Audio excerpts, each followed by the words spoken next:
आज हम हमारे आदर्श कक्षा 8 की किताब से पाठ 5 पढ़ेंगे। पाठ का नाम है समुद्रगुप्त। तो चलिए शुरू करते हैं। समुद्रगुप्त गुप्त साम्राज्य के सबसे महान शासकों में से एक थे। वे 4वीं शताब्दी ईस्वी के दौरान शासन करते थे और उन्हें गुप्त वंश के नेपोलियन के रूप में जाना जाता है। समुद्रगुप्त की विजयों और सामरिक उपलब्धियों ने उन्हें भारतीय इतिहास में एक महत्वपूर्ण स्थान दिलाया है। उनका शासनकाल करीब 335 से 375 ईस्वी तक माना जाता है। समुद्रगुप्त चंद्रगुप्त प्रथम के पुत्र थे और उनकी माता का नाम कुमार देवी था। वह अत्यंत उदार और करुण स्वभाव की महिला थी। जिस समय समुद्रगुप्त मगध के सम्राट बने उस समय संपूर्ण भारत के भिन्न भिन्न भागों पर एक लंबे समय तक अनेक छोटे बड़े राजाओं का आधिपत्य था। सभी शासकों के स्वार्थ अलग अलग थे और उनकी कामनाएं अलग थीं। उस समय ईर्ष्या, द्वेष, अभिमान और पारस्परिक कलह का बोलबाला था। इस काल का इतिहास जानने के मुख्य स्रोत स्तंभ हैं। प्रयाग स्तंभ के अनुसार समुद्रगुप्त बाल्यावस्था से ही विलक्षण प्रतिभा से संपन्न थे।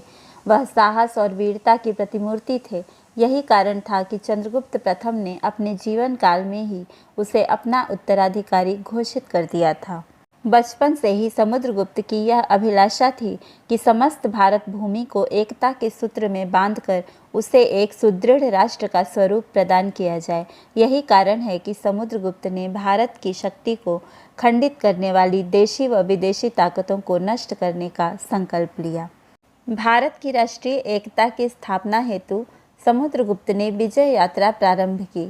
सबसे पहले उसने उत्तर भारत के राजाओं को परास्त किया और उनके राज्यों को अपने साम्राज्य में मिला लिया। उसके साहस और पौरुष की चर्चा होने लगी। अपनी सेना का संचालन वह स्वयं करता था और एक सैनिक की भांति युद्ध में भाग लेता था। धीरे धीरे उसने पूर्व में बंगाल तक अपना राज्य फैलाया। पूर्वी तट के द्वीपों पर आक्रमण के लिए उसने नौसेना का भी गठन किया और राष्ट्रीय एकता को सुदृढ़ करने के लिए दक्षिण राज्यों को एक केंद्रीय शासन के अधीन लाना अत्यंत आवश्यक था। प्रयाग स्तंभ में इसका उल्लेख है। इस यात्रा के लिए उसे अत्यंत भयावह और बीहड़ जंगलों को पार करना पड़ा। कहीं पहाड़ लागने पड़े तो कहीं नदियों पर पुल बांधने पड़े और कहीं हाथियों से ही पुल का काम लेना पड़ा। समुद्रगुप्त ने मध्य प्रदेश से प्रवेश कर दक्षिण कौशल की राजनगरी श्रेयू पर घेरा डाला। इसके बाद उसने बीहड़ जंगली प्रदेश महाकांतार पर आक्रमण कर विजय प्राप्त की। समुद्रगुप्त अत्यंत दूरदर्शी शासक था। वह जानता था कि एक केंद्र से सुदूर दक्षिण भारत के राज्यों की व्यवस्था करना कठिन होगा। इसीलिए दक्षिण भारत के शासकों को परास्त करने के बाद भी उसने अपने साम्राज्य में नहीं मिलाया और उनका राज्य अनुग्रहपूर्वक उन्हीं को वापस कर दिया। इस प्रकार लगभग संपूर्ण भारत पर समुद्रगुप्त का अधिकार हो गया। लगभग समस्त भारत पर विजय पताका फहराने के पश्चात समुद्रगुप्त ने अश्वमेध यज्ञ किया।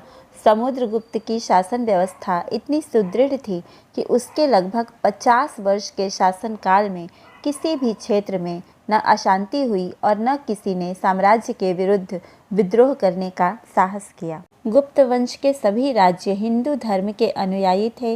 वे सब परम वैष्णव थे। समुद्रगुप्त न केवल शस्त्रों में ही कुशल था वरन शास्त्रों में भी उसका लगाव था। साहित्य और संगीत में उसकी बड़ी रुचि थी। वह स्वयं एक अच्छा लेखक और कवि था। वह साहित्यकारों और कवियों का आश्रयदाता था। उसका मंत्री हरिसेन भी उच्च कोटि का कवि था। समुद्रगुप्त एक महान योद्धा था। इसकी तुलना कुछ लोग नेपोलियन तथा सिकंदर से करते हैं, किंतु वह इन लोगों से कहीं अधिक श्रेष्ठ था। वह केवल उद्दंड विजेता नहीं था बल्कि एक प्रजाप्रेमी कुशल शासक भी था। समुद्रगुप्त ने भारत पर लगभग 45 वर्षों तक शासन किया। उसके शासनकाल को भारत का स्वर्ण युग भी कहा जाता है।